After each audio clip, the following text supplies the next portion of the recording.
Semuanya solid, solid. Kontrolnya cuma satu, apa? Anies.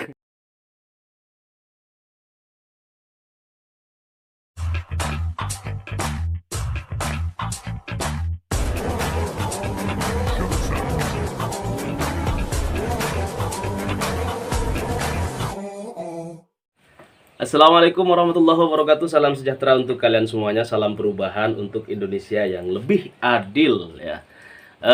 Yang keadilannya itu merata, tidak berpihak kepada pengusaha, tidak berpihak kepada para penguasa, gitu, tapi keadilan sosial bagi seluruh rakyat Indonesia. Nah, hari ini ya, cita-cita kita sama, bahwa kita ingin Indonesia ini menjadi negara yang adil terhadap kita semuanya, menjadi negara yang solutif, ya, bukan menjadi problem bagi kehidupan berbangsa dan bernegara.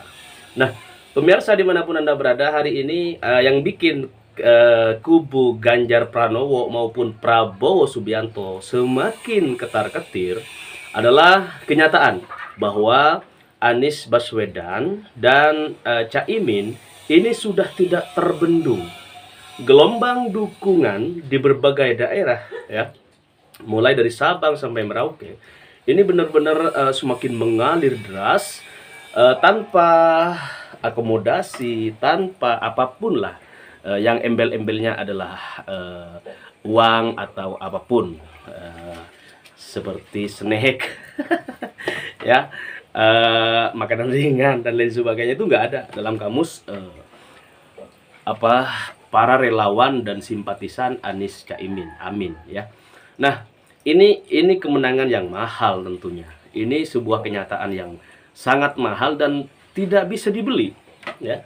Seperti capres kita, Anies Baswedan ini tidak bisa diuangkan.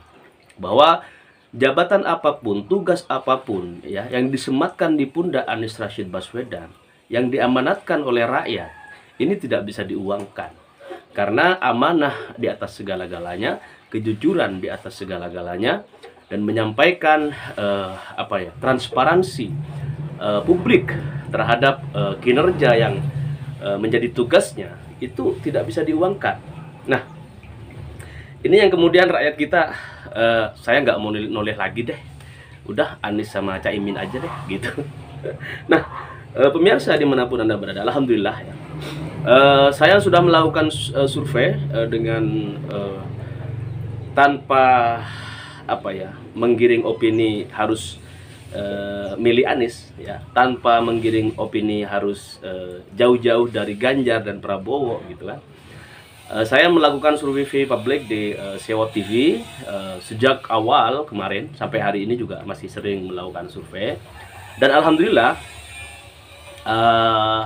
apapun surveinya, ya, mau bab integritas, mau bab kejujuran, mau bab kinerja, mau bab karya misalnya, mau bab gagasan dari tiga calon, ya, tiga calon bakal calon presiden kita, Anies Baswedan, Ganjar Pranowo, dan Prabowo Subianto.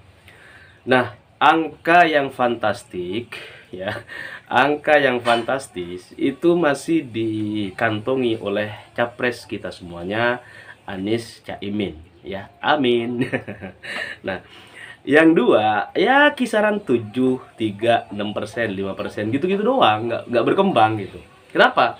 Karena memang faktanya begitu, bahwa ketika adu gagasan, capres kita yang unggul, Anies Baswedan dan Muhaimin Iskandar, ketika misalnya ditanya kepada ruang publik siapa yang paling jujur di antara ketiganya, entah kenapa, gitu, publik menilai bahwa Anies lah yang paling jujur di antara kedua pasang bakal capres yang lainnya. Nah, kemudian ketika saya coba untuk bertanya masing-masing daerah, saya coba survei misalnya di Kalimantan. Assalamualaikum warga Kalimantan. Hari ini mohon izin saya ingin melakukan survei, ya, atau saya ingin nanya siapa calon presiden pilihan hati kalian, pilihan keluarga kalian, dan pilihan warga masyarakat tetangga kalian. Nah, saya taruh nih Ganjar paling atas biar kelihatan sama orang-orang misalnya. Kemudian Prabowo nomor 2 nih. Anies nomor 3 saya taruh misalnya. Nih, hasil dari misalnya mulai dari 5.000 suara, 10.000, 12.000, 20.000 pemilih, itu Anies Rashid Baswedan yang sampai angka menyentuh angka 90%. Nah, 10%-nya ini dibagi dua, kadang Ganjarnya 3%, Prabowo-nya 7%. Kadang bolak-balik nih, misalnya Ganjarnya 6%, Prabowo-nya 4%. 90%-nya itu selalu dikantongi oleh capres kita, Anies Rashid Baswedan. Nah, ini fakta, bro. Fakta. Nah, kalian mau jungkir balik gimana pun, kalian mau naruh iklan Ganjar di adzan ya, stasiun televisi manapun gitu. Kalau hati rakyat udah Anies, ya wes. Anies. Ya, mau kalian ngasih Mas, misalnya nih, mau pakai money politik sebesar apapun, insya Allah Anies untuk 2024 akan dilantik di Istana Negara Republik Indonesia. Ya. Nah, itu kenyataan. Nah, saya jadi ingat soal hari ini banyak sekali isu-isu yang beredar bahwa PKS hengkang dari koalisi perubahan untuk persatuan. Tetapi sekali lagi saya tegaskan bahwa informasi dari teman-teman ya di koalisi perubahan untuk persatuan bahwa koalisi perubahan untuk persatuan sampai detik ini masih sangat solid, alhamdulillah, masih tetap satu tujuan untuk menciptakan perubahan yang signifikan terhadap perjalanan bangsa dan negara Indonesia ini untuk mencapai perbaikan-perbaikan di berbagai sektor.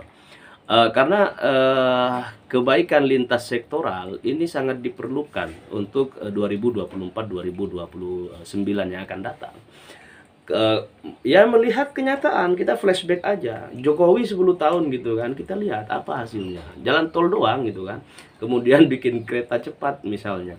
Nah, ini tidak menyentuh kebutuhan dasar ya, masyarakat kita.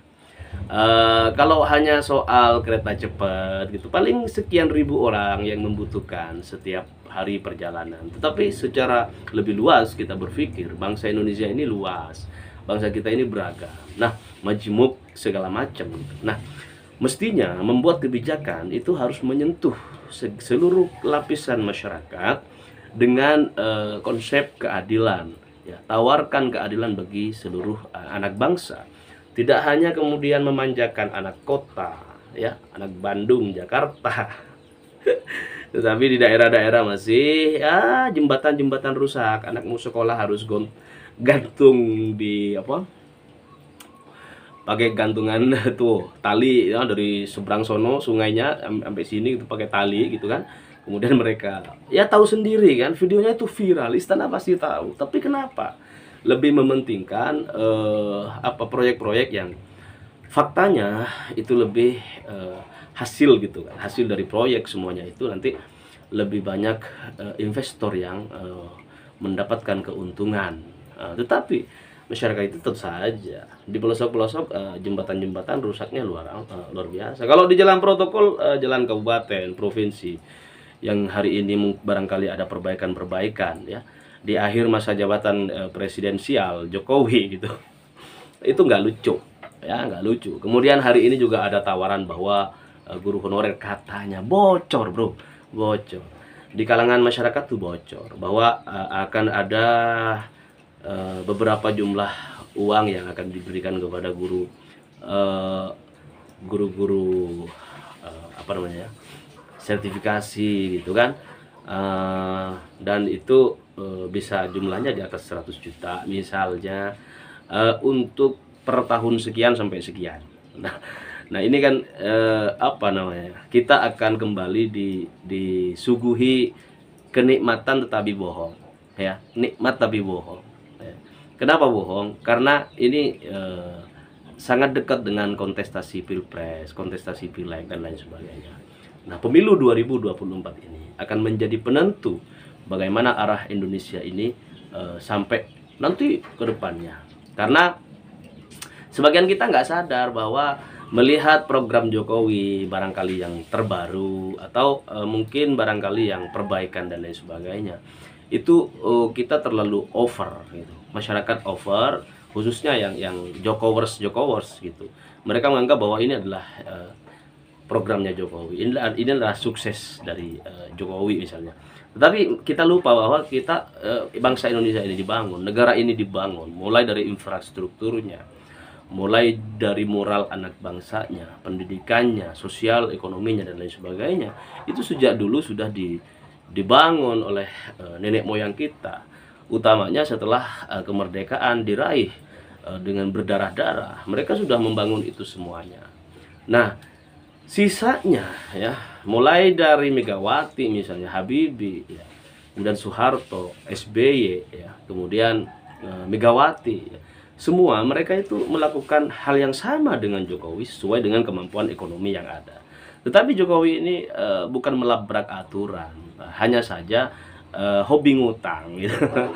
Mau melakukan ini ngutang, mau bikin proyek ini ngutang. Jangan-jangan BTS juga hasil ngutang. Kemudian dikorupsi sampai angka 8 triliun lebih. Ini banyak orang yang dapat gitu. Jangan hanya Johnny G. Plate yang kalian kemudian jadikan kambing hitam. Memang sebagai pemangku kebijakan, sebagai penanda tangan ya, yang paling ketara gitu, paling kelihatan adalah Johnny G. Plate sebagai Menteri Kominfo. Tetapi jangan lupa bahwa semua kebijakan kementerian yang barangkali itu nilainya sudah puluhan triliun atau ratusan miliar lah, itu pasti diketahui oleh istana negara. Nah, dan kemana arah uang itu ya, bagi-bagi amplopnya siapa aja gitu. Itu menjadi sangat ya bukan rahasia lagi ya.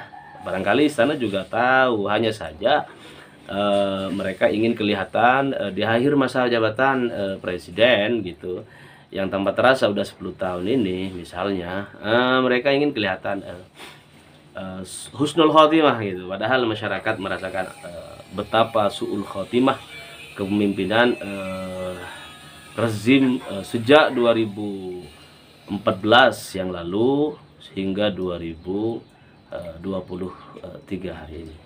Nah, pemirsa, alhamdulillah, pokoknya kita harus bersyukur ya. Kenapa? Karena saya sering nanya di grassroots, di kalangan bawah, di kalangan masyarakat, di musola, di masjid, atau di sekolah-sekolah, di perkantoran, di warung-warung kopi. Saya coba cek tuh. Kalau nggak saya cek sendiri, saya coba dengerin pelan-pelan gitu. Kemana arah dukungan masyarakat kita.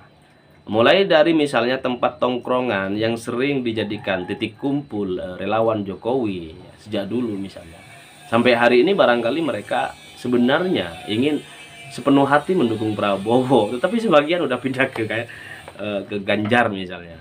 Nah, karena Jokowi kan nggak ini, kadang suka begini-begini ke Prabowo. Saya coba gitu kan, amati gitu.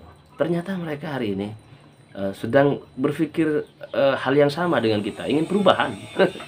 Ingin perubahan, itu saja.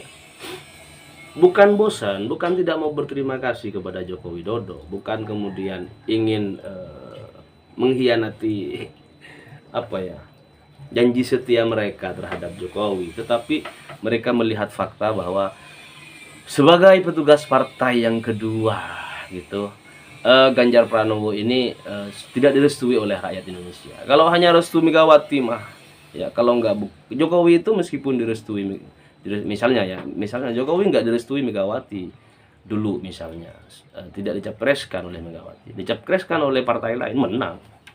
Iya.